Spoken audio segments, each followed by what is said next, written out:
narito po din ang update natin para sa lagay ng ating panahon ngayong hapon po ng March 29, 2024 na kung saan sa ngayon po ay patuloy pa rin na easterlies ang hangin na umiihip po dito sa ating bansa. Ito po ay mainit na hangin na nanggagaling dyan sa may Pacific Ocean. Dahil po sa mainit na panahon ay may daladala po yan ng moisture na siya pong dahilan ng mga isolated rains na madalas po natin na nararanasan sa panahon po ng tag-init, lalo na po yan sa dakong hapon, gabi at madaling araw. At ito naman po pinapakita ng forecast model natin pong ginagamit hanggang po sa susunod na 2 linggo. At sa lagay ng ating panahon ngayong hapon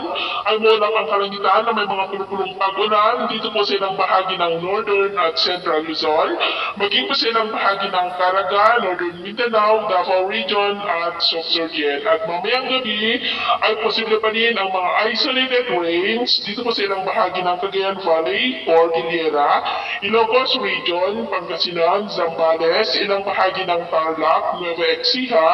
ilang bahagi po ng Zamboanga Peninsula, Lanao Provinces, Maguindanao, North Cotabato,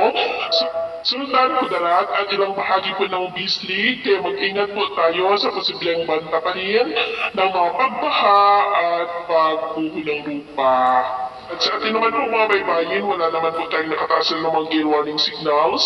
pero iba yung pag-iingat lamang po kung papalaot tayo para mas makaiwas sa mga sakunang